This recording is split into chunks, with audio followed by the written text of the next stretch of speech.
welcome back to the channel. Another segment of Brian Reads the News. Today we're going to count down another 10 dark secrets of Hillary Clinton. This comes to us from listverse.com.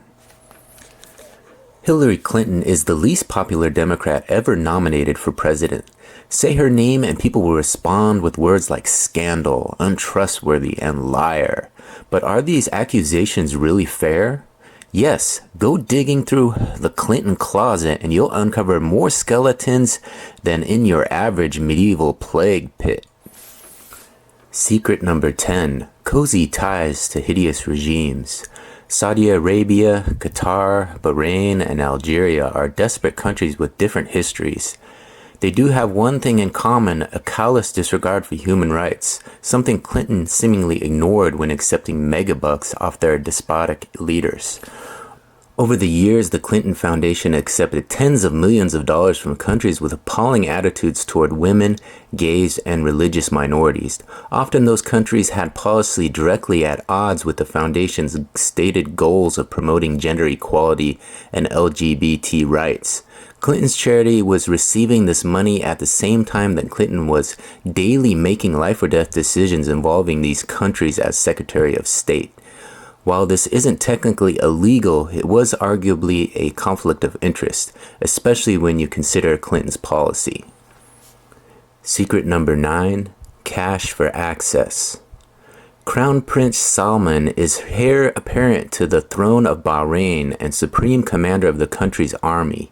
He's also a Clinton Foundation, a mega donor, having thrown the charity $32 million while Clinton was Secretary of State.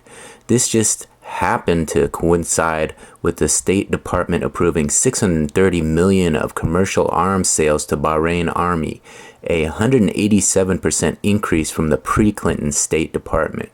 The sales came just as Bahrain was violently suppressing pro-democracy protests.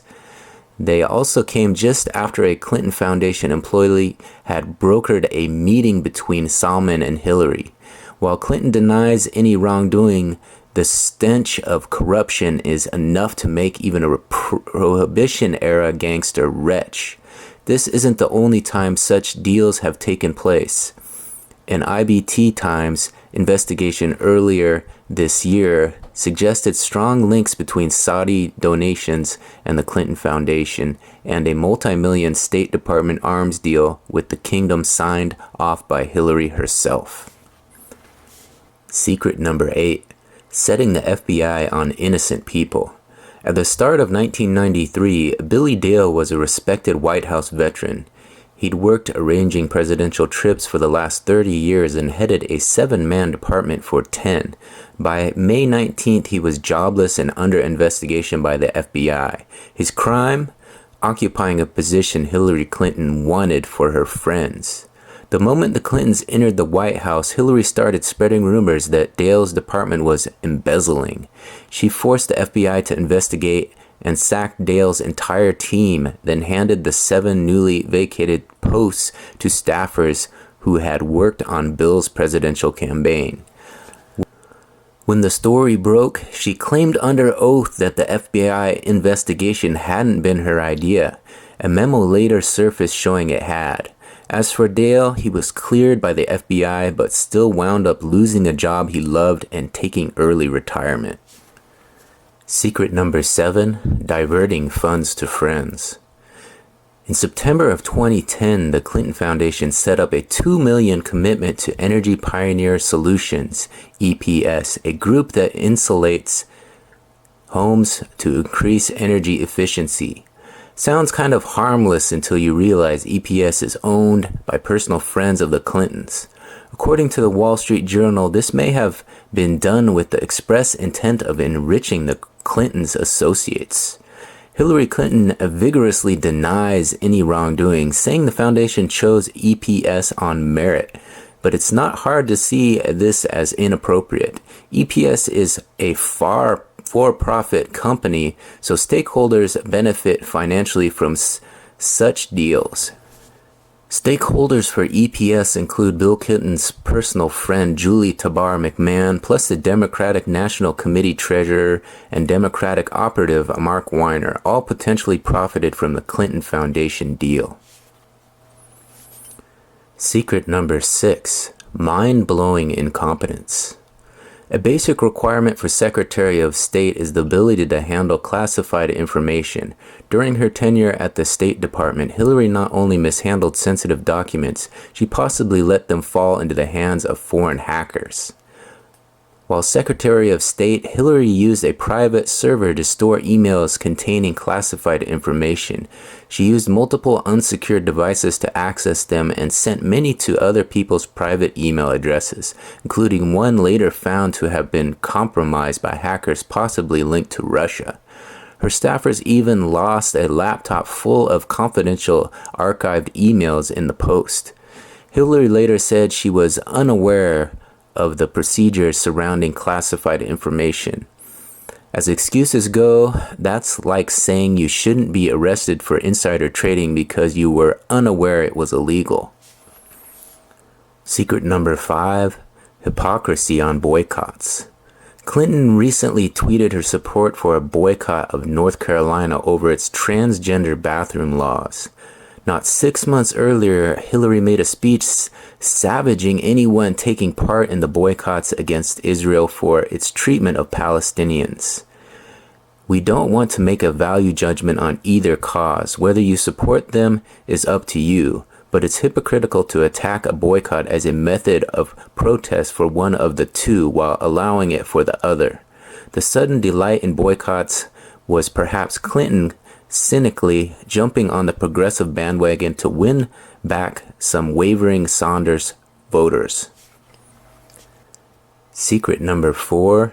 Hypocrisy on rape.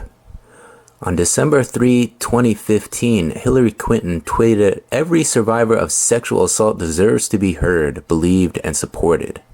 There's one rape survivor Hillary has refused to believe, Juanita Broaddrick.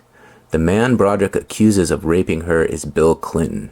The allegations have never been proven. The point here is not whether it happened or not. The point is that Broaddrick's story is at least as consistent as that of many other assault victims. And if Clinton thinks all survivors should be believed, that entails believing Broaddrick.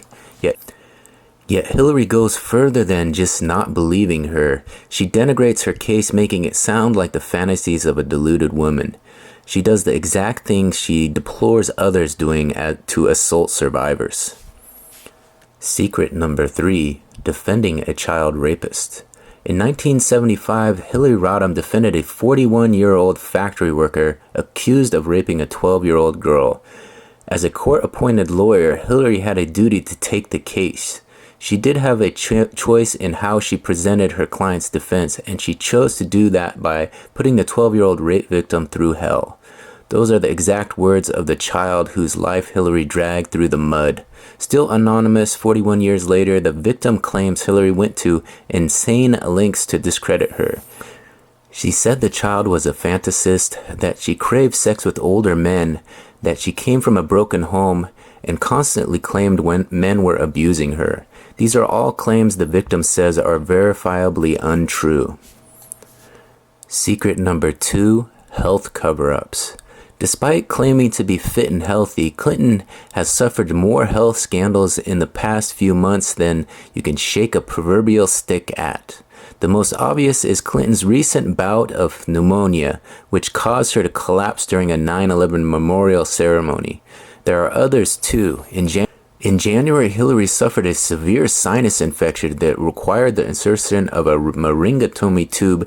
In March, she underwent a brain scan. Perhaps most shockingly of all, she claimed the screw-ups with her emails were due to a 2012 concussion that scrambled her mind. These are all potentially serious for someone pushing 70.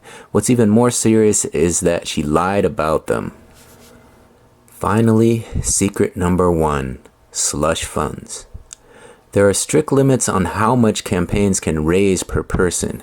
Some PACs are allowed to raise more as they spend on more than one candidate. An Obama fund might also splash money on down-ballot Democrats, for example. Hill PAC was supposedly one such PAC. Yet The Intercept found only 11% of its funds went to candidates. The rest went to buying trivial stuff off Hillary's presidential campaign for eye-watering sums that eventually helped pay for her 2008 campaign's massive debts. For example, HillPAC paid $822,492 to rent a list of contact details off Hillary, '08 way above market value. That money went straight to Hillary's flagging presidential campaign. Thank you for watching this video on 10 Dark Secrets of Hillary Clinton by Morris M. for listverse.com. You can visit listverse.com to read the details on this article.